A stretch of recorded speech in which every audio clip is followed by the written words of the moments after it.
Welcome again to another episode of the C-List Villains Podcast, your cultivators of the comic culture. I'm your host, AJ.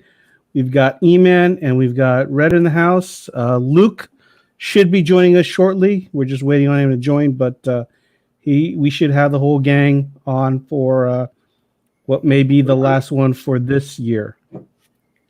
Man, you make it sound like we're gonna die. You make it sound like we're gonna die. It's the last one. We got cancer. The last one until the end. Wait, dude, we're not going anywhere, dude. It's until the end of the year. This last one for this year. It's the last one until. And then we'll have our prestigious award ceremony, or is that going to be? Let's not bring up the awards. Red, we just said that we're not going to do it on the last episode. Bring up the awards. All right, fine. I was looking forward to that. AJ, control your show. I was looking forward to it. It was COVID. COVID messed everything up, right? Right? COVID, and it was a bad. Personally, for me, I stopped on a lot of comics, and this was a down year. I thought personally. Oh man, I don't know what was worse, making it sound like this is the end of this show or this is a down year. Like, man. It was a down year in comics. Don't you agree or not? But a pretty good year for movies. I try not to look at the whole up-down thing. Like, was I entertained? Oh, are you not entertained? Comics entertain me, man. The last couple of months have been a little bit tough for me. It's okay. Well, I mean, hold on, but it's not because the comic quality of the comics weren't good. It was just there's other things that stepped into. Gotcha. I had to take a step back. But last week I ended up picking up a bunch of comics, so I was like really happy. I was able to pick up like 2 months worth of essential reads for me, things that I typically continue reading, stories that I really wanted to read. And so like I was able to pick up finally like some brand new comics over the last couple of weeks. But like I'm so far behind still. Like I had to leave a bunch of stuff in my box. Like I had to end like 4 different series, and I didn't want to, but it was one of those things where like I just can't right now. So hopefully I'll be able to catch up and pick up later on. Well, I mean, since we're on the subject, then like let me ask you for this year, just off the top of your head, what were you impressed with? What did you want to continue reading, and what did you stop reading? Okay, so what was I impressed with? Rom V, first of all, he's doing a fantastic job with whatever he touches. Like that Swamp Thing series, I read the first 5 issues and I was totally impressed. Unfortunately, I couldn't really carry on. I had to take a step back from some books, but that was one of the books I regret like not continuing reading. Right. Layla Starr, what he did was probably my favorite miniseries this year. It's between that, Stray Dogs, and I don't want to include We Live only because it bled in from last year to this year. That's gonna be We Live is more of like that. That's gonna be like no matter what, that's gonna be the number one. But other than We Live, like Layla Starr, Stray Dogs, were my favorite miniseries this year. Okay. And what did you stop? I had to stop Sweet Paprika. I was reading that for a little bit. I thought it was enjoyable. I had to stop. But like once Venom was done, I was like, that's it. I'm done with Venom. Right. I was going to pick up Hulk, but it just a lot of things just didn't allow me to do it just yet. So I'm hearing that Hulk and Venom, as of right now, they're not really that good. So I'm like, okay, let me listen to you guys. Let me step away. Let me continue reading what I'm reading because I'm still stuck on Once and Future for sure. I really, really love that read.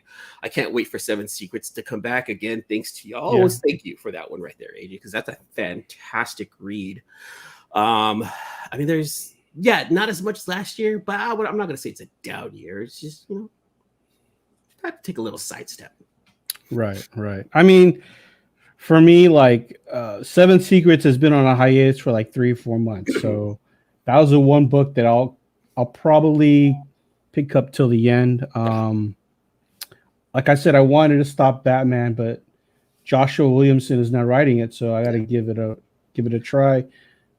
I'm digging his Robin book, so I'm hoping the Batman book will be just as good.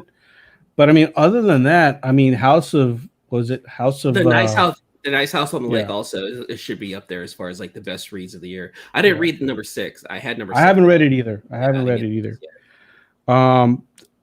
I would say that Righteous Thirst for Vengeance was really good. 2 issues in. I don't know if I'll continue reading it, but I've liked what's happened so far. I just picked up number 3, so I'm looking wait, forward. 3 is already out? I have number 3 up. When did 3 come out? Maybe last week. Hold on. Okay, Primordial. Okay, let me look through this. Primordial also is another read that's worth it. Let me see. These are some books that I ended up getting like on my mail call. But yeah. Primordial is another book that's worth like keeping an eye out for. I see. Look, you're talking about the Batman. I picked up the Williamson Batman. Yeah, I had to get the Hulk 180 or not the ASM 300 homage. That's what I had to pick up. Oh yeah, a lot of people pick that up. Oh hey, hold on. Oh wait a minute. I really like Chicken Devil. Like the Chicken Devil read is it's ridiculous.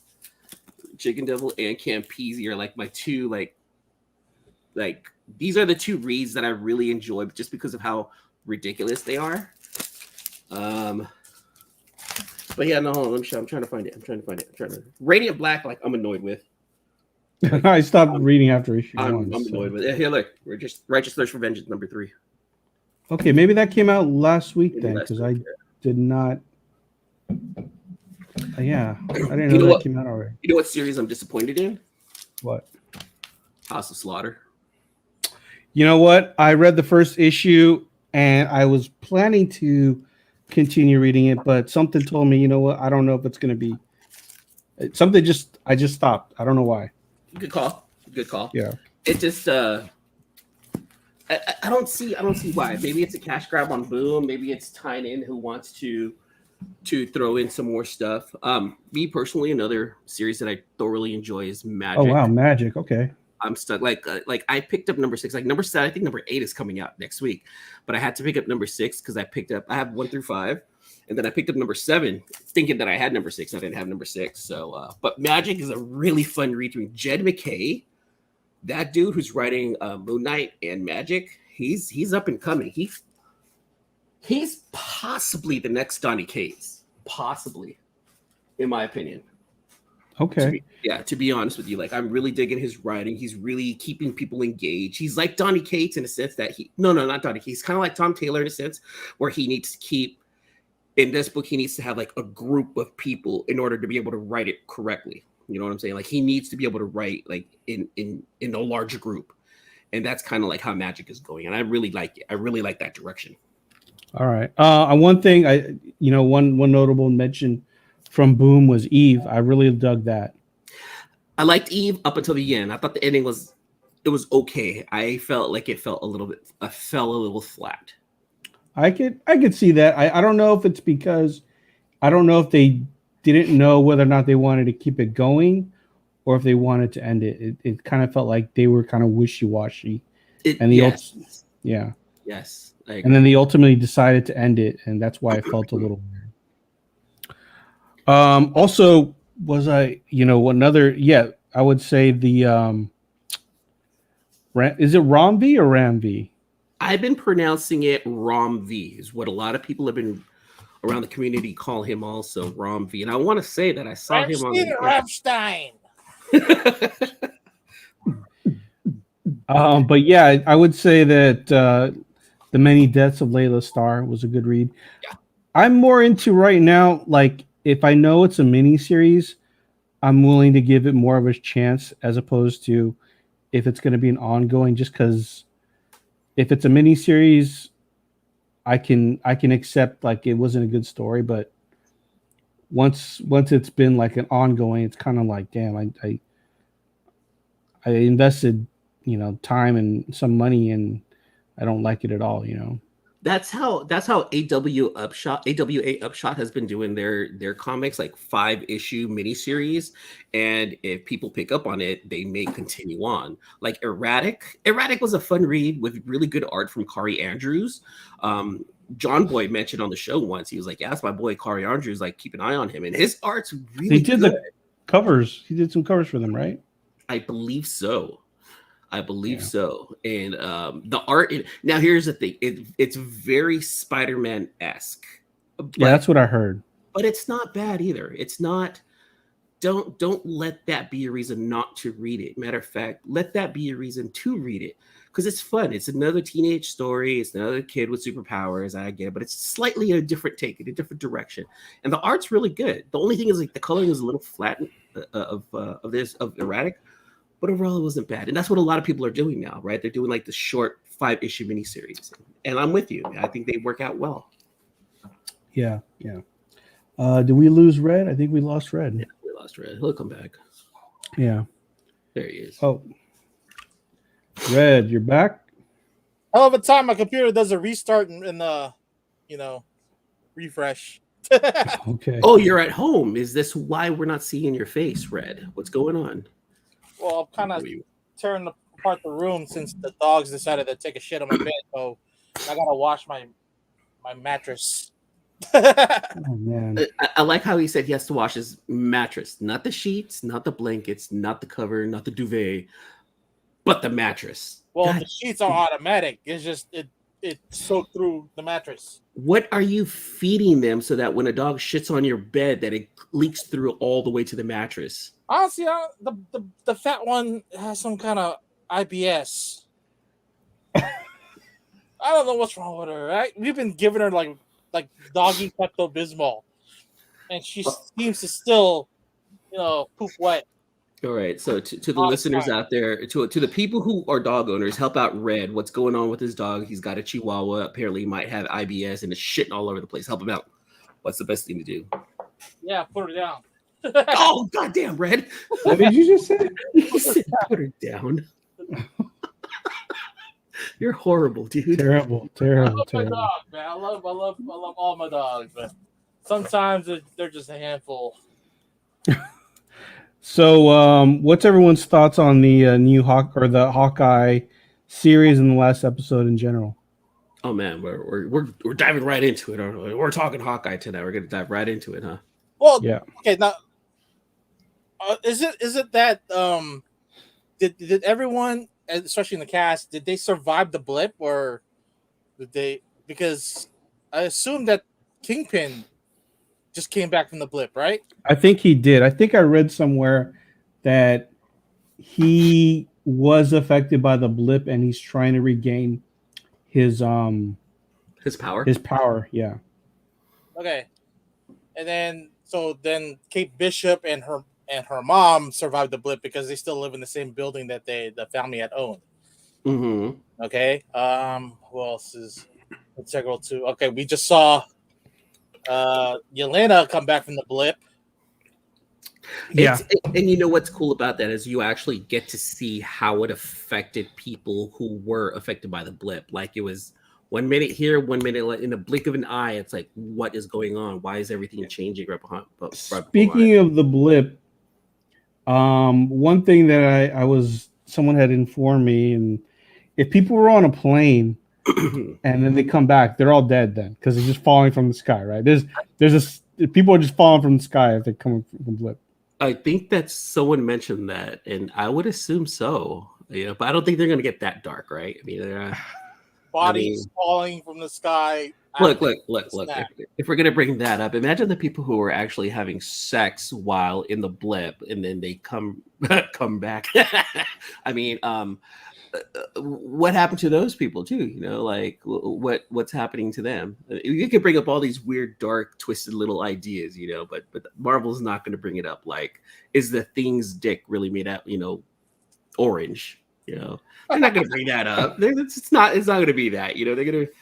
They're going to curtail from talking about any of that. Yeah, exactly. But I was like, oh, so if they're actually coming from wherever they were, if they were on a plane, then they're pretty much dead either way. At any given time, what did they say? Over 100,000 people are in the air. So let's just assume, half of those people blip. That's 50,000, and then half of those, came back. That's 50,000 dead falling from the sky. That's bad. Yeah, I mean, unless like the sorcerers thought ahead and were like, we'll just teleport them to the ground or something. with the little the same plane that they were on. But wait, what? Well, they could be blipped to the same plane they were on, or something similar. Because if Yelena came back in the same bathroom, right, people could be returned back to the same. It seems like they went back to the same spot that they were at when they disappeared. Look at what happened with Monica Rambeau. Yeah. Same thing. She just woke up and she's like, "What's going on here?" Like you saw the panic, right? Of what happens when everyone comes back. So it's good to see a different side of how the blip affected somebody else with Yelena. I want them to go dark. I want one of them to like. There's a scene where like all these people from Sky are just falling, and like someone's got to figure out how to save them. Okay, look. Have you seen Matrix Resurrection yet? Yeah, I did want to talk about that. Actually, okay, there. That's what happens. All right, people fall from the sky and they turn into like digital blocks. Okay, okay, that's what happens. Oh God, Matrix Resurrection. Oh well, that'll be second part of the show, but I mean, we'll talk about it later on. But I mean, what did you? Okay, so overall, what are we grading Hawkeye as a series? E-Man? I'm gonna go 9-2 as a series. I really did enjoy the first 5 episodes. I thought they were great. They were fun. I thought it was good enough building in a short enough time. Good enough story building in a short amount of time. I loved the interaction. Like Kate Bishop, Haley Steinfeld, I think killed it as Kate Bishop.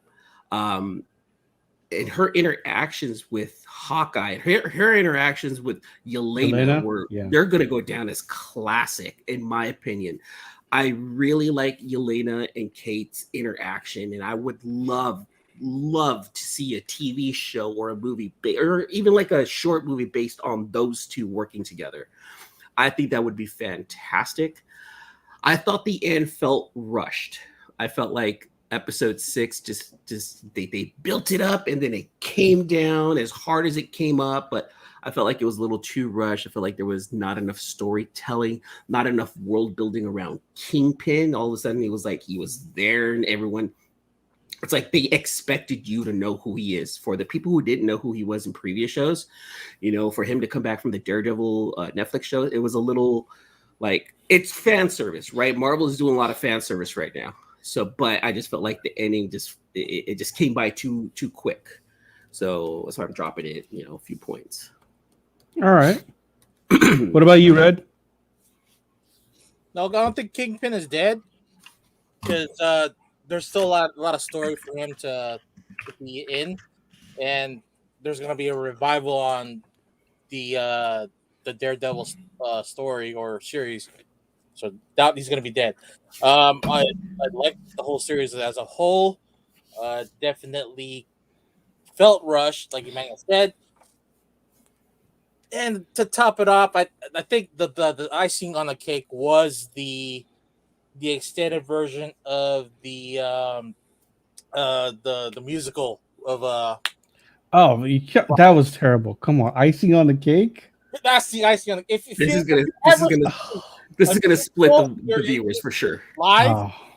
That's how corny that stuff is sometimes. It's great. It's even they had Ant-Man, and Ant-Man had nothing to do with the first Battle of New York. Some producer thought like, oh shit, we're short one hero, so let's just put the guy that we don't know yet and that wasn't really there, and we'll fill in the blank later. But see, that's what production is, right? They're trying to make it flashy. They're trying to capture someone's eye. They're going to throw the people in there. It's probably one of those things where they did some kind of survey and Ant-Man probably was, rated higher than expected. And they just needed to throw that in there, You never know what the production of it was behind the scenes. So wait, so was that an actual musical? Not yet. No. You mean like one that's all playing on Broadway right now, or is it? Yeah, was it an actual musical? No. Okay, no. I don't think it's an actual musical. They made that song specifically for that movie. Yes, because it seemed like at first I was like, is this fucking thing like an actual thing? But I was like, no, I can't be. This it looks way too lame. Okay. Let me give you my thoughts on the play. Okay, the musical part. When we all first saw that at the beginning in episode 1. Okay, yeah, it looked cheesy, and I was like, whatever, this is kind of cringeworthy, right? And it was meant to be that. That I felt like that's what Marvel and the producers were trying to make it happen. Like it was supposed to be cringy. But then I was thinking about it, I was like, wait a minute, dude, they did this whole musical act, and we only got to see a portion of it. Like these people actually put work into this to make this, spectacle, and we're only going to see that small of a portion. I liked the musical just for the simple fact that it wasn't put to waste, and those non-named actors got a piece of the spotlight in the MCU. To a lot of people watching, oh, it's cringy, whatever, this is stupid, get it out of here. But man, those real actors worked really hard on that musical, and it actually made it to the MCU, and I like that part. Maybe I'm a little too sentimental. But it wasn't bad. I didn't think it was that bad. Do you remember how corny I'm gonna be the one who's... Asgard? Wait, what? It was just as corny as Loki's play on Asgard, But the Loki's play was funny though. That was funny, and it was only like a 2-minute scene. But 2-minute scene, but they took themselves seriously, as in, with the musical, they don't have to take themselves seriously. They're here to entertain, sing and dance, and tell a story. Real fast, look what TM Nerdy said. They were going to add an end credit scene, but they weren't able to, so they showed us the full musical instead. Is that true? What was the end credit scene? That's what I want to know now. What was it supposed to be? It's supposed to be the Kingpin coming back to life, or at least getting up from getting shot. Oh, all right. Oh, speaking of Kingpin, Herbs brings it up, y'all. Kingpin took that explosion too well. Is Kingpin too OP? Yeah, he is. He's way over. Well, at least for this. Like, he's just a human, so I don't understand how. But in the comics, he's got super strength and high agility, doesn't he? Yeah, but he's not. He's just a human. He's just really strong. Yeah, he's intimidating and strong, but there's no powers. No power to that little explosion. What I think is just a little, flashbang grenade anyway. Supposed to blow the place up. So, Red, what is your grading for this show? 9.2. 9.2. I loved it very much. There was a few that I have I could complain about, but overall, entertaining show. All right. I will also give it a 9.2. Yeah. I will agree with the sentiments of I need more Yelena and Kate Bishop. I don't know if I could see a full TV show. That might get a little too much. Movie, yes. Definitely need to see another buddy up. Yeah. Of them too. Yeah. For sure. Long form storytelling is best in episodic television. That's you can't squeeze everything into a 90-minute movie. I mean, nowadays it's one of those things where you can squeeze everything in a 6-episode, 45-minute TV show. Which makes more sense. Yeah. I'm just saying that those I liked that chemistry, but I don't know if I can handle 6 hours of it. It's got to be small bits, right? Small bits. Hey, Kate Bishop. Yeah. It's got to be small bits the way I see it. They did. Those two women took the show, in my opinion. It sucks because there wasn't enough spotlight on Clint. And I don't think there was enough spotlight on Kate also in order for us to constitute it to be an even down the middle. This is another one of those situations where Jeremy Renner cannot, and Mark from Legion of Comics even mentioned it, and I noticed it later on, but he cannot headline a show on his own. He needs a supporting cast. And I saw it with this. A show was a movie of his own. He did the Jason Bourne movie. Yeah, how good was that? What I'm saying is Jeremy Renner in this, he could not lead this. You mean show. Hawkeye, the character? No. I'm talking about Jeremy Renner, the actor. The Hawkeye character, I think they could have done a lot more So with you it. say he's not a leading man, but more of a supporting actor role? Yeah, exactly. I don't think that Hawkeye and Jeremy Renner in this aspect right here is good enough for a lead role. That's why he had such strong supporting characters in it. Whereas with Falcon and Winter Soldier, yeah, you can rely on Anthony Mackie and Stan to be able to lead that right there, right? Wanda was able to lead most of WandaVision, but in this situation right here, though he's an Avenger, he can't lead his own show. That's where I think it bothers me. I think that's why I gave it like a 9.4. But I'm also giving it good scores because there was a supporting cast to it. It's just one of those things where it's like it should have been more Clint. Is just how I feel. Right. I didn't know Jeremy Renner is from Modesto. All right. What? Yeah, I do. From the 209. Hawkeye was originally supposed to be a movie, right? Before that I don't know. Yeah. Well, whatever the early planning stages of all the Marvel characters, it does tend to change over time, and whatever best fits the story. That part was funny to you when Kate hit Yelena. What was that? What was that? That was funny, dude. Yeah. Another thing that bothered me was I get that they were being accurate with the Kingpin outfits, but it was a little. I didn't need to see Kingpin in tropical button-ups. That was just a little too. Why? A little too much. That bothered me. That did bother me. I was like, why is he in an Aloha shirt? Like in like, what was that about? Apparently, it was a nod to a comic book story. Yeah. I mean, he's dressed like that, but it's hard to take him seriously when he's rocking vacation. Maui or Jim Maui or whatever it's called. White Lotus shirts. I'm like, all right. Which, by the way, I did watch White Lotus because of you. I hate you for it so much, dude. I hated that show. Like by the end, I was like, I hate all of these characters. We'll talk about that off air. But White Lotus, if you guys see that, stay away from it.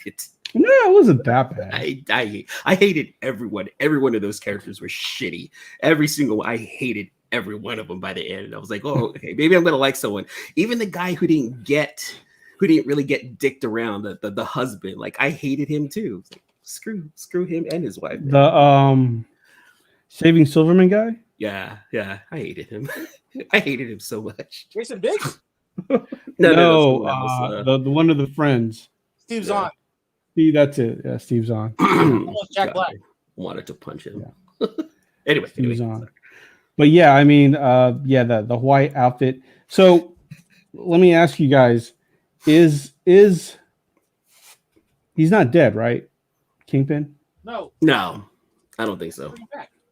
I don't think so. He may be hurt, he may be injured, he may be down, but I don't think he's dead. Look what Kate did.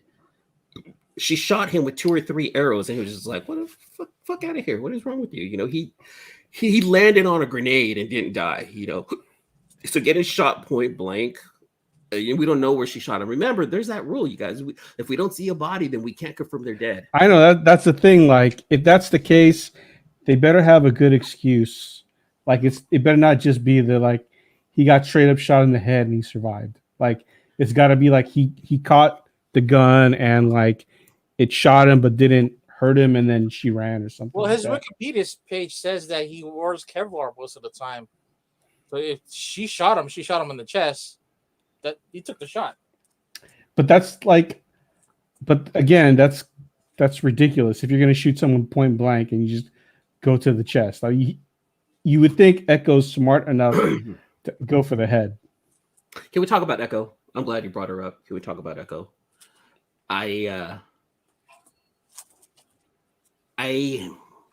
She was one of those characters where you kind of felt sorry for, but then kind of didn't. Like she made her decisions, right?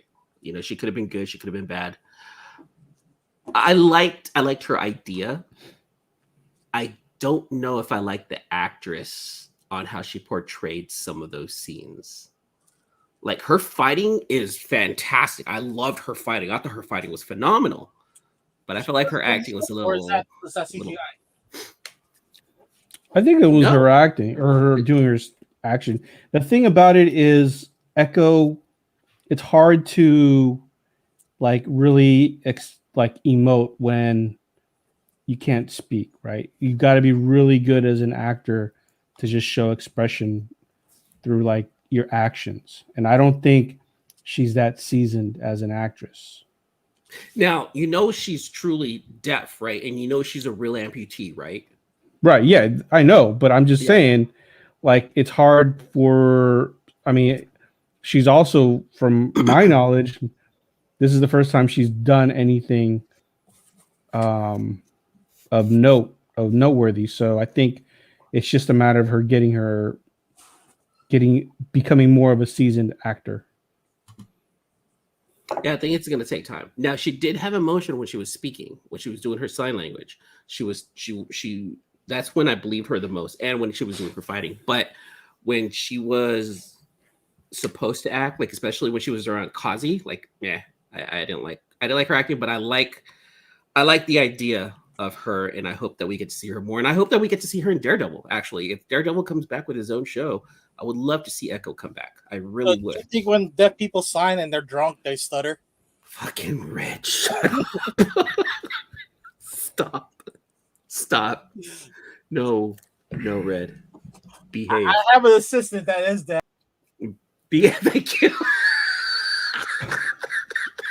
Anyways,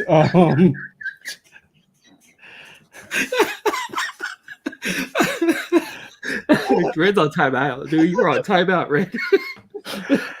This ain't Facebook jail either. Chill with that, Red. Chill with that. AJ's got the control, dude. Oh man. Let's see. TM Nerdy says they have had episodes of deaf characters in Walking Dead with it being full silent episodes. Yeah, Okay. that was a good episode. Okay. That one was good. It was nicely done on that episode. And that actress became one of the Eternals. Oh. Okay. I know you're talking about. No, Gemma Chan. Oh, you haven't seen Eternals yet? No. Not yet. Okay. Yeah, there's one. She's like her powers are like the Flash. So yeah, she doesn't speak. Yeah. Okay. Is she deaf mute in real life? Yep. I think so. All right. Yeah, I haven't seen Eternals yet. I really do. I really want to watch it. Don't get me wrong. I really, really, really, really want to watch it. All right. Well, okay. Would you want to see? Are you looking forward to seeing an Echo show then? Wait, she's gonna have her own show? Yeah. She's having her own show. Well, I don't know much about Echo to really say yes or no, but it'd be nice to just get to know her that way. Get her own origin story, maybe. I don't know why with Echo. There's other characters out there. Like no dig on David Mack, right? Like I'm not really trying to say that, but I mean there's other characters that I think deserve their own show more than Echo right now. I think because they can tie into Kingpin and Daredevil, so they're trying to bring that all into the MCU somehow. It's like if that's the case, like why not have Elektra have her own show in the MCU? You know, I don't think that makes sense to me. Like now, listening to that, hearing that, like, I don't think I want a revenge story of Echo trying to figure out why Kingpin was trying to kill her dad. Like I don't like look like with TMC. If she's showing up, if what the heck? Oh, I was doing it too. Oh, my bad. Yeah, Daredevil will be showing up in Echo as well as Kingpin. I think it should be more Echo showing up in Daredevil with Kingpin as opposed to Daredevil showing up in Echo with Kingpin, you know? Now, I heard rumors that in the next iteration, he's going to use his yellow suit also. So, I didn't know about that. Yeah, I've heard a rumor that he's going to be using the yellow suit in whatever next iteration is going to happen. But I'm not a fan of that idea, to be honest with you. I hear you. Do you guys think that Kingpin and Daredevil are they from the Netflix verse, or is this separate? They've never really quite said, right?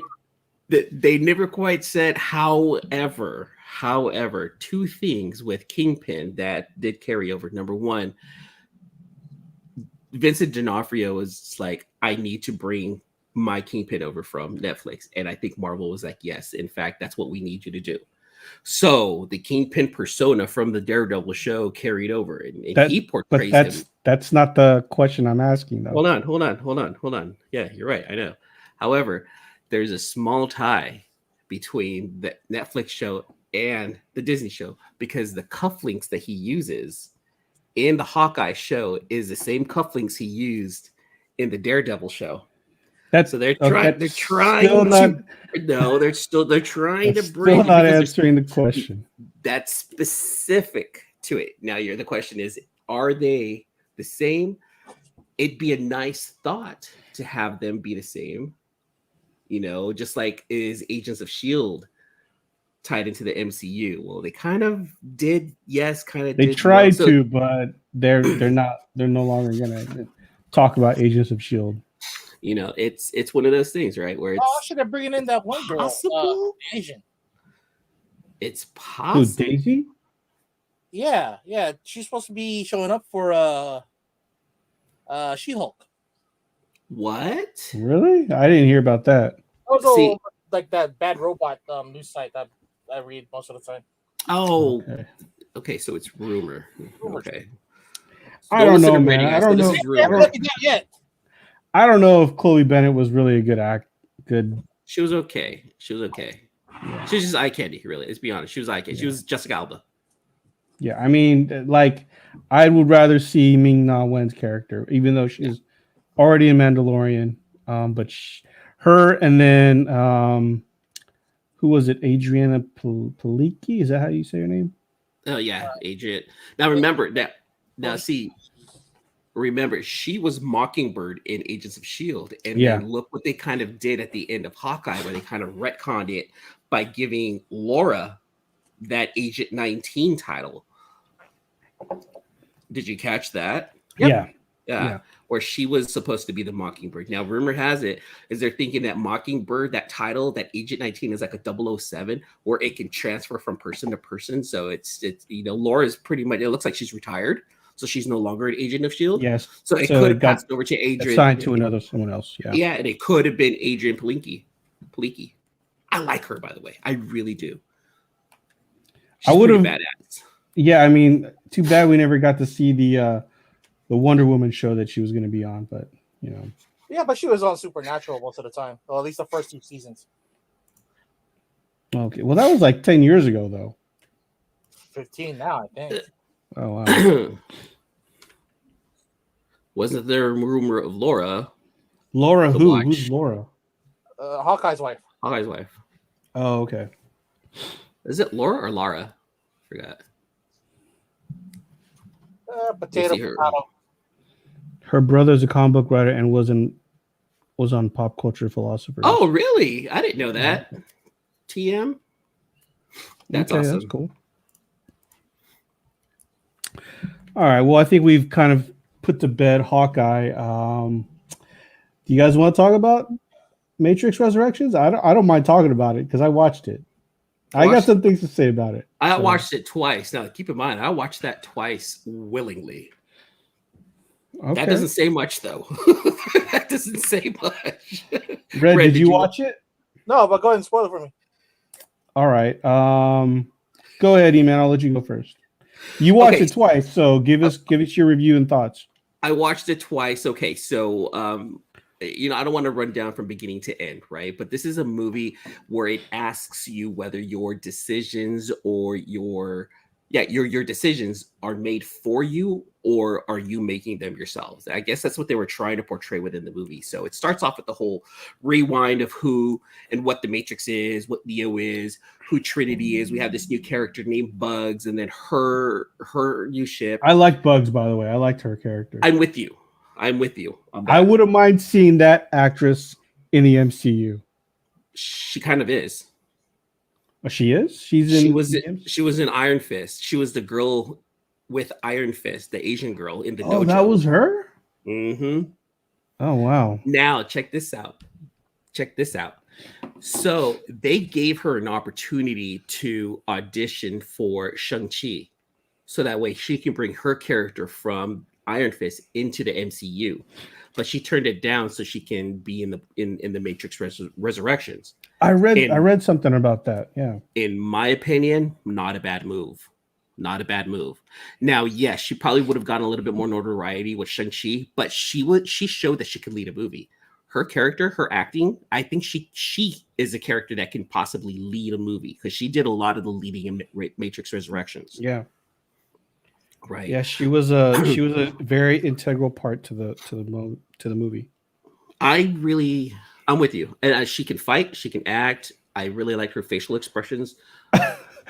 It's funny because Iron Fist was not memorable, and I remember the character, but it wasn't anything that stood out. But in Matrix Revolution, I don't know if her acting got better or if it was just the way they filmed Iron Fist, and maybe it was bad directing and writing. I don't know, but she impressed me in Matrix.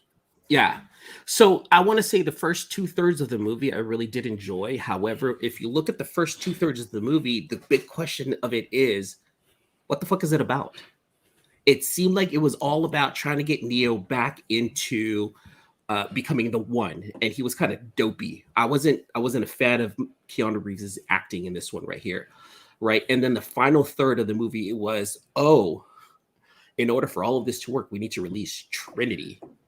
And then the whole idea of those two becoming together, being creating more energy for the machines in the real world is why they were doing what they did. It was keeping them close, but keeping them apart in the Matrix, and they were kind of telling us that in order for you to become one, you need each other. And it was like a weird message that I felt Wachowski was trying to bring on. I wasn't thrilled with the ending. I hated the ending so much. I thought the first 2/3 of the movie was really cool, and Bugs was awesome. So this is a really confusing movie in a way. You know what I liked about it? Man, I'm not even sure if I spelled Matrix. Okay, I did. I liked the meta aspect of it. Yeah. I love the part where they're like, Warner Brothers wants us to do another sequel. Another trilogy. Yeah, another trilogy, and they're going to do it with or without us. Oh. And I'm like, I love the fact that essentially it seems like that's what really happened. And they were like, well, if they're going to do it with or without us, we might as well sign on. That way we can at least have some control of how this movie turns out. No, but yeah, it was meta. It was full of itself is really what it was. It was so full of itself. And they were like, we got to have more bullet time. Bullet time was like, and sure enough, they went bullet time to the max because it looked weird with Doogie doing bullet time. Yeah. It looked outdated. Yeah. It looked outdated. Okay, so this is the weird thing though. Here's the weird thing about this movie. Okay. All right. Stick with me. I don't want to say loved, but I really enjoyed most of the characters in this movie. I'm not going to lie. I did like Agent Smith. I did like the new Morpheus. I really enjoyed Bugs. I like Seek. I kind of liked Neo. I kind of liked the fact that we got Trinity back. But the new characters that they introduced in the Matrix Resurrections, I actually liked a lot. Even bringing back Niobe with Jada Pinkett Smith, I thought it was pretty good. Did you catch the where they're like entanglement? What do you mean? I think they said something about she has an entanglement, and that's the word she used with what's his name? Will Smith? Yeah, or Morpheus? With Will Smith.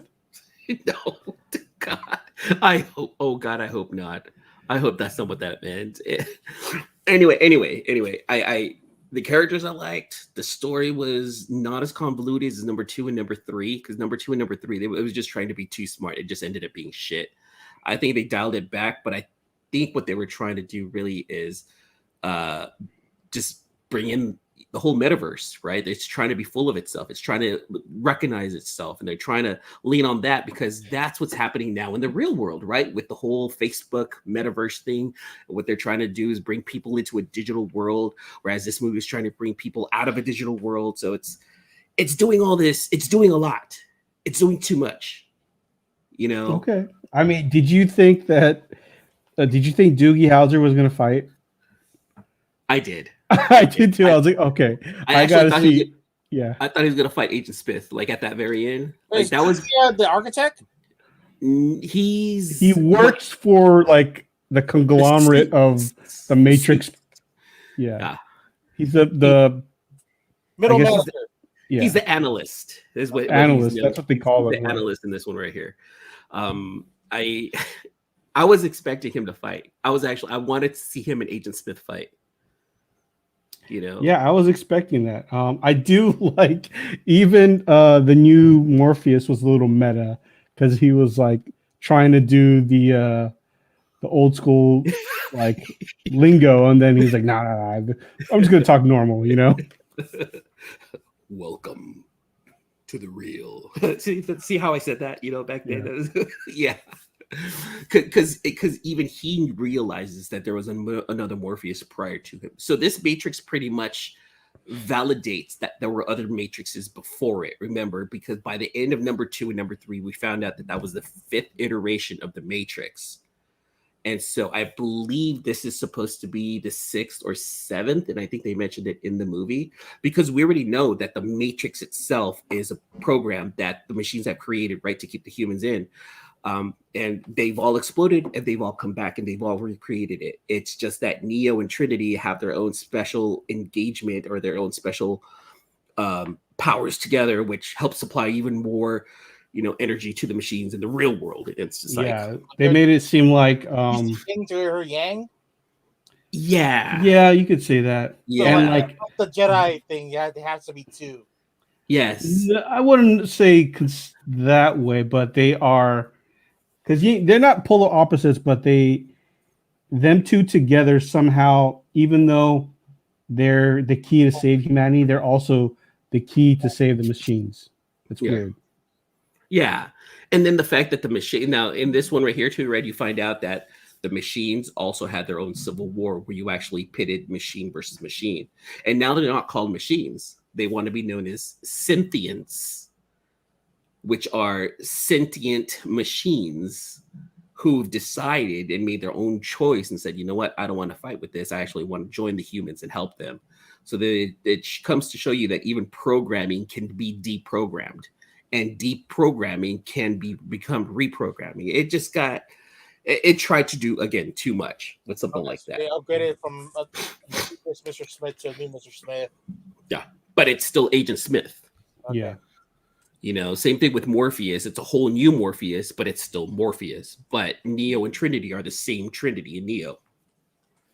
Here's the thing that I didn't understand is I get the Morpheus thing because in the Matrix, Morpheus dies because this is supposed to take place 60 years after the last Matrix. So Morpheus is dead, and that's why theoretically they couldn't use Lawrence Fishburne, but they could have used the same actor for Agent Smith if they wanted to, because he's not like he's like a sentient being that's just in the program. But also when it comes down to production, do you want to use an older face or do you want to use a young, prettier face, right? Because that's true. It's one of those things where you need to capture the audience's attention. If you're bringing, and they were doing a lot of the flashbacks with Hugo Weaving. Yeah. They were bringing back a lot of Hugo Weaving, so there's a lot of elements from the old movies that were embedded in here. Again, super meta, right? But they also needed to do it so that it captures the audience's attention. Like, did you realize that it was going to be him from the get-go? Like, that was his polar opposite? Because we found out that Agent Smith and Neo are exactly the same, but exactly different also. That's the real yin-yang, is Neo Smith. Whereas Neo Trinity is more of a 1-2 combo punch. Yeah, I think they kind of elaborate on the yin and the yang in the first trilogy for Smith and Neo. But don't they do it a little bit more in the second? I think it was after. I don't remember. I just remember somehow Agent Smith was able to tap into the consciousness of a human. That was weird. See, this is Hollywood. This is what Hollywood is trying to do. It's trying to capture the magic of a previously well-beloved movie, and they're trying to bring it into a new audience. And how do they do it? By either revamping or rewinding or redoing what we already know. They failed with Ghostbusters because it leaned too much on the old movies. And they did that with the all-female cast of the Ghostbusters. Matrix leaned way too much on the previous movies. Whereas Spider-Man found the perfect balance of needing the previous movies while still having its own identity. This movie did not have its own identity. And I think that was my major issue with Resurrection, is that it was pretty much Matrix Junior or Matrix the Third, and it's told that you have to follow this certain way in order to live life instead of giving it its own identity. And I think that's the biggest issue. Why did you watch it twice then? Once just to watch it, just to be like, all right, it's out. Plus it's 3:00 in the morning. I can't go to sleep. And then 2, I wanted to know what Mimi and Erica's view on it. And I wanted to see if I was missing something, because we all watch movies together and we all pretty much have the same ideas. And they pretty much said the same thing. Like, Mimi liked it up until the end. She's like, I fucking hate the ending, but everything else was actually not too bad. Bugs was the best part of the movie. Yeah. She was the best part. Go for the turkey. Go for 3 times. Yeah, no. 3 times a lady. Theater. TV, good. I watched it at home TV. Yeah, I watched it on my computer and TV. So it's not worth going to the theater at all. Nah, I wouldn't say no. It's hard when I know that when it's coming out the same day to watch it in the theater, no matter what. So you're paying for HBO Max, I assume. Yeah. So why go to the theater?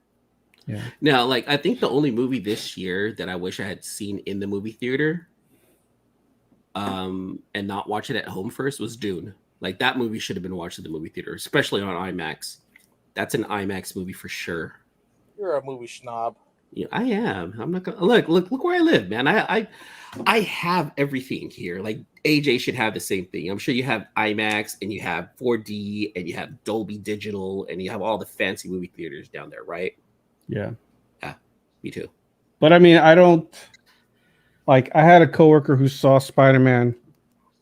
I saw it the first time Dolby Digital, but my coworker said that watching it in IMAX is the best experience in watching it for the Spider-Man movie.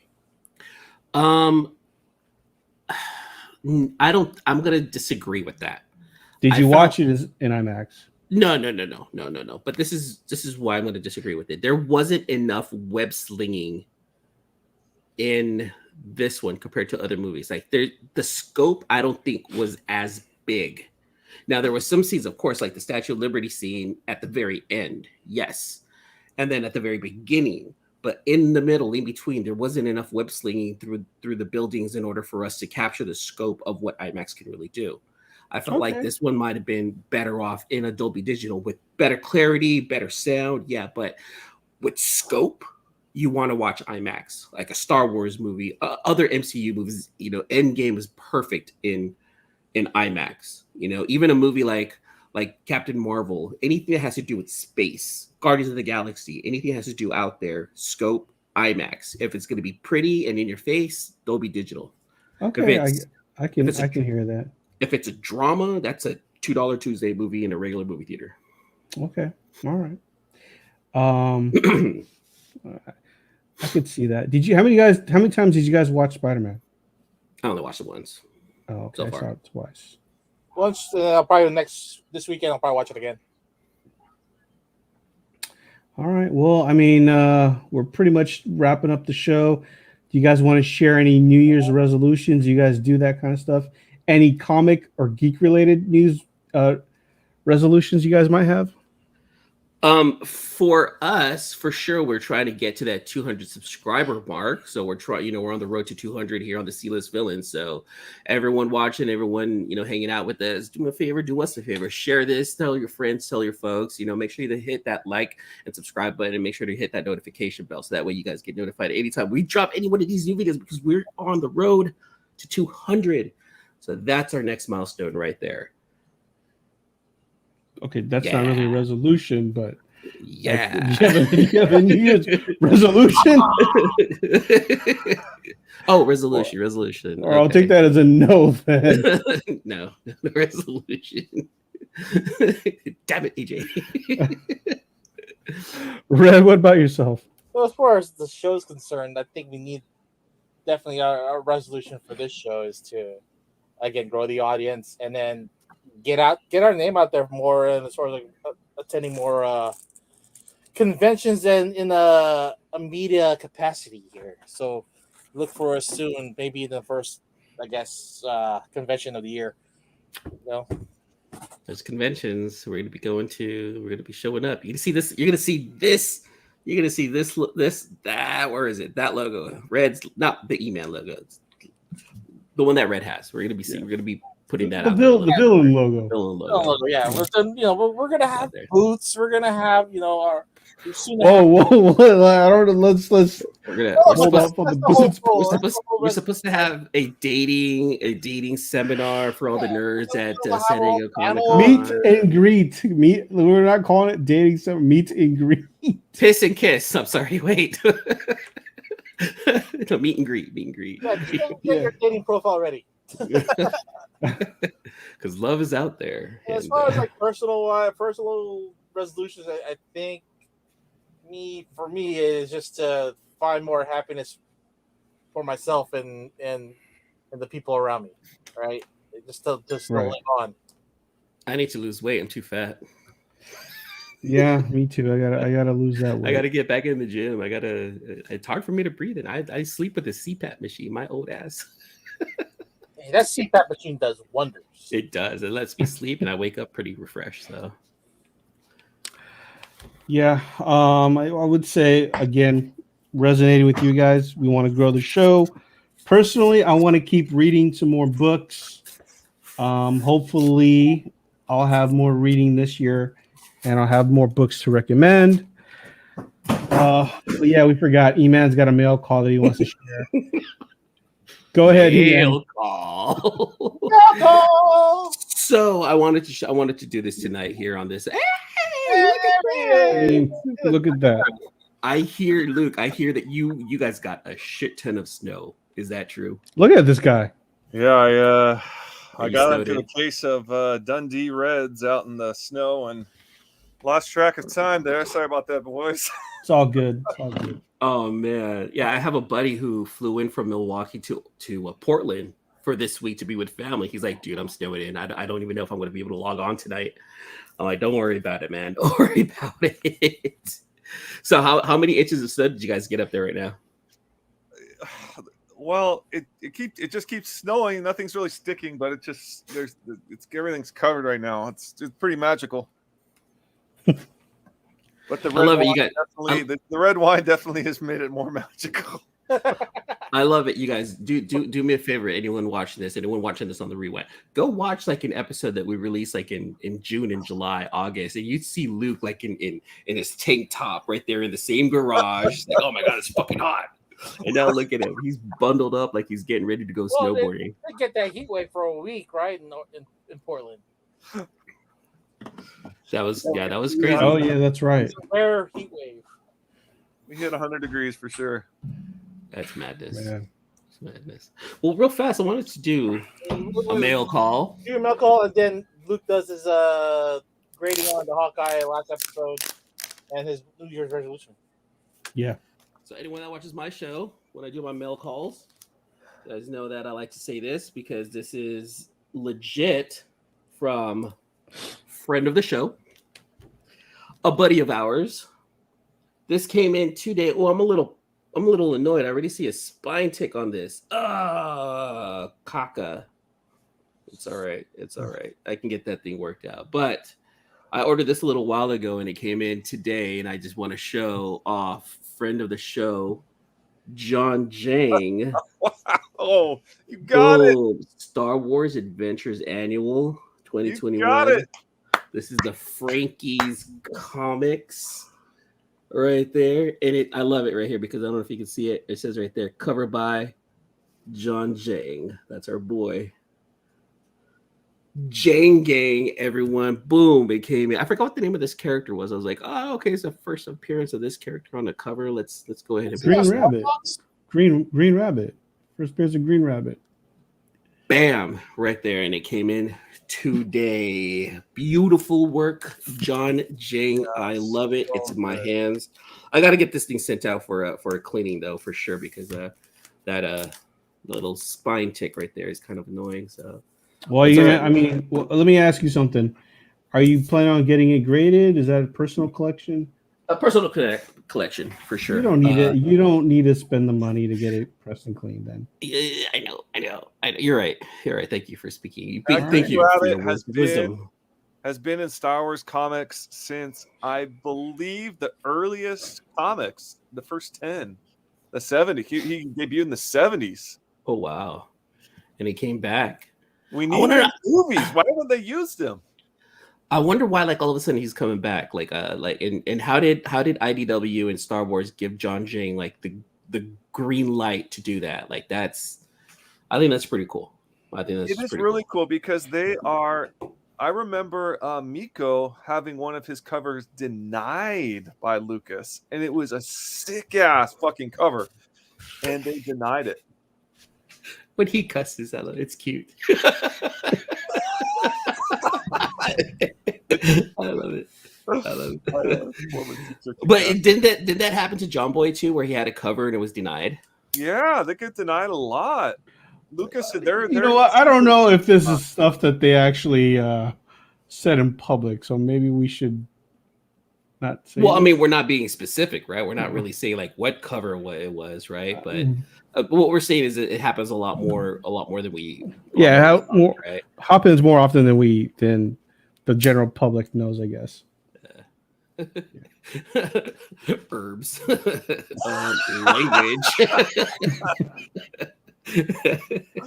I'm a big boy. I got cursed. So Luke, let's complete the circle. Two things that AJ read and I talked about. Real fast. What is your comic book grading on the Hawkeye TV show? Oh wow. I am giving it a 9.2. Wow, we all gave it a 9.2. 9.2. Are you serious? Yeah. I may have given it a 9.4, but 9.2 sounds a lot more. It was. I absolutely adored it. I loved it. I don't really know much I would change. I don't know how you could make Maya better or worse. She just is what she is. It was a really good show. It was better than Falcon, Winter Soldier, in my opinion. Not as good as Loki. I still think Loki holds the title, and not as good as what if. So what ifs Loki for me still hold those titles, but quality show. I would rewatch it. It's a show I would rewatch. It is rewatchable. Yes, you're right. I feel you on that. If they do a second season, because I don't know if they are. You know one character that I do want to continue seeing is I don't know his real name, but Lalo from Lalo Salamanca from yes, the swordsman. Was it Grills? Grills, the black dude? No, the boyfriend, the fiance.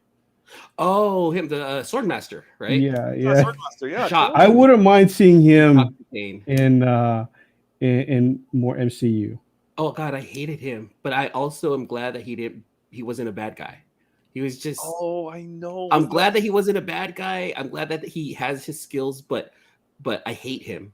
I hate him, but I like him. I gravitate to him. It's one of those things. Great twist. They kind of did a red herring because they made it out like he's the bad guy. Yeah. But that was the whole plot with Kate's mom, right? Like she's a bitch. Like she set up like everything. Like screw her, but like, at the same time, it was because her husband kind of screwed everything over. Is kind of like what I got out of it. So,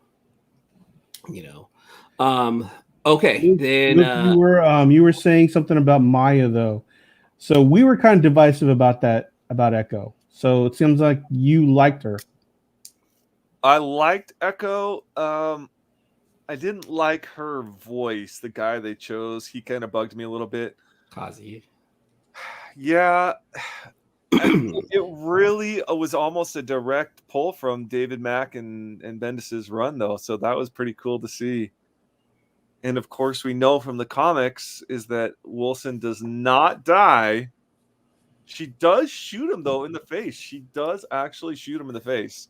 Yeah, that's a thing. Like I hope they make a good enough reason as to how he doesn't die, because it seemed like it would have been a point blank. So I'm hoping that maybe he fought her. It was a point blank facial shot, not X-rated, but this was phrasing. But if you go back and read, and for everyone out there, it's Daredevil number 15, 1998. Gorgeous artwork. In fact, it's a really well run from issue 9 to 15. Read that arc, and you'll read the Echo storyline with Wilson and Daredevil, and Hawkeye's not part of it, but they retconned Hawkeye into it. Yeah, they threw that in there. Yeah, is that the David Mack run? Yeah, it's the David Mack run. Hawkeye, it's Matt. It's Matt. Matt Fraction. Yeah, Matt Murdock. It's not Hawkeye. But Wilson lives. He does take the shot. He does get shot in the head. Maya at least thinks he's dead, but he does live. The shot goes through his eyes and makes him blind. So, and he has double eye patches. Ooh. Okay. Spoiler alert from 1998. I mean, is it really a spoiler if it had already been released? No, so he becomes blind, and so he becomes kind of like part of that whole Daredevil, Echo. Well, they're all kind of they're missing a sense. Right. What if Kingpin? Hear me out. This just came up. In my head. Hear me out. What if Kingpin was blipped and he came back, and that's how he got his superpowers, having his DNA changed to include the X chromosome, and this is how we get the X-Men in the MCU, is the people who were blipped and came back, their DNA changed. It's No, I don't want to say it's fantastical, but I mean, No. anything can happen. But I don't know about that theory. It sounds more like that's how the Inhumans came about, right? Because they need to rely on like that cloud or whatever. Well, the Inhumans technically they tried to bring him in, but that didn't work. Yeah, I'm upset about that. Yeah. All right, Luke. Another question to you, my friend, because we talked about this too. Did you watch Matrix Resurrection?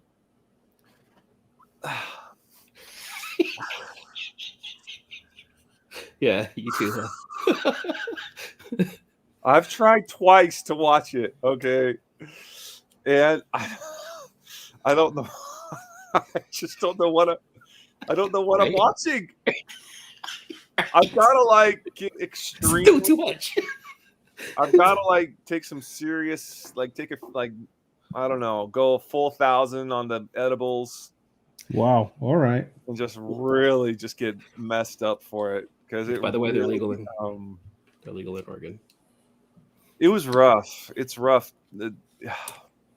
I don't know. Am I bad for hating it? No, I mean I thought it was fair. I thought it's a fair assessment. I enjoyed the meta aspect of it. E-Man watched it twice. But he's saying he doesn't like it, but he watched it twice. So take it for what it's worth on that. It has a lot of likable aspects to it, but the story and the plot, I absolutely hated. But there's a lot of likable aspects and some decent ideas. Like if anything, watch it for. If I'm going to tell you to watch it for any reason, just watch it for Bugs. Just continue on, watch it for. Yeah, Bugs was the best part of the movie. Bugs was the best part of the movie. Oh, okay. Which, by the way, if you didn't know, that's the same girl that was in Iron Fist. Oh, Yeah, she was the one who was running the dojo that Danny Rand was in. Okay. Before we end the show, Luke, any New Year's resolutions, or do you do that kind of thing or no? I normally don't, but this one I'm going to try. I'd like to make it to at least 4 cons this year. That's doable. Very doable. Isn't that 1 a quarter? You know, as I a did vendor or as an attendee. anything. Oh, okay. You know what? Vendor, attendee. I think I'm with Luke. I'm going to try to make it to a lot more local cons, but I want to make at least 2 interstate cons, like leave the state and go to 2 different cons out of state. Ooh, I like that. Okay. All right. Like Emerald City, Rose City, C2E2 next year. That'd be fun. Something like that. That'd be pretty cool. Nice little experience for the kids too. Yeah. Well, those are good resolutions, buddy. Oh, I'm sure that those will be fulfilled. I mean, 1 a quarter Doug isn't that Jones, hard. Okay, do you guys know who Doug Jones is? He plays Saru on Star Trek Discovery. No. He's like a monster guru. He does a ton of monsters because he's like 6'5" and like 110 pounds. I love Doug Jones. Follow Doug Jones if you're not on. But if you're not watching Star Trek Discovery, I love Saru. He's my favorite character. Awesome. Oh, he's the guy that played the fish guy in Hellboy. Yes, And totally. Billy Butcherson and Hocus Pocus. And he's doing he's right now. going to be on one of the cons that you want to attend to, right? Yes, East Bay. I think it's called East Bay Con. A small con, which small cons. I love small cons. They are always more fun than big cons. Yeah. It's cool because you can be in and out in like 2 hours. Well, luckily it's a single day convention. No, not saying no. You're not in on 2 hours. You're like you can hunt. People are there to like with you know what I mean because it's not expensive. So you get retail. You get dealers there who would not normally be able to afford a table at a big con. Because tables at small cons are maybe like $100, $200. You know, people. It's a good time.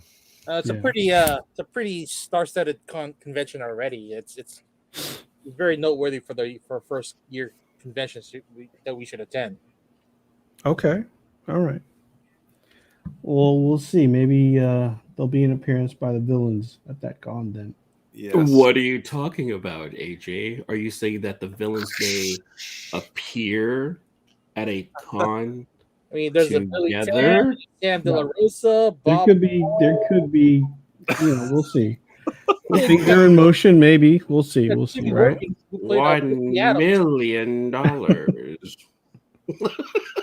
Tony Fleets will be there. Art Adams. Our girl Joyce Chin. I don't know who that guy is. Liam Sharp. Okay. All right, guys. Well, I think that concludes this episode. Again, we'll see you guys next year. We'll do the first episode. We'll probably do a Mandalorian Book of Boba review. Fett. Book of Boba Fett. I'm sorry. Yeah. So stay tuned for our next episode. We'll be talking about the new Star Wars show. Again, follow us on Instagram. AJ the Comic Collector, C-List E-Man, C-List Villainous Red, Luke Weeks. Follow Luke Weeks' Facebook group, RKFA Comics, and his website, rkfacomics.com. Follow our C-List Villains Instagrams, C-List Villains and the C-List Villains podcast. And again, just a reminder, make sure you like, subscribe, and hit that notification bell so that you know when we come on for new episodes. And make sure you let all your friends and family know about the greatest And the text comic line. book podcast in the interwebs. Road to 200. It begins. Hit up the text line if you guys want to talk to one of the villains. Well, it's mostly going to be me. Oh, the text line, Red. What's What the is number, that Red? text number? 099757597. Yeah. All right, guys. Thank you, and we'll see you guys next week. Deuces. Happy New Year! Happy New Year. Happy New Year. Thanks again for listening to another episode of the Seedless Villains Podcast, your cultivators of the comic culture. Make sure you follow us on Facebook and email us at seedlessvillains@gmail.com. You can also leave us a voicemail or text us at 209-975-7597. Be sure to join Luke Week's Facebook group, Rare Keys and First Appearance Comics. And you can follow us on our 2 Instagram accounts, Seedless Villains and Seedless Villains Podcast. Lastly, follow the villains on their separate IG accounts, at Luke Weeks, at C-List Villainous Red, at C-List E-Man, and I am at AJ the Comic Collector. Thanks for listening, and we'll see you all next episode.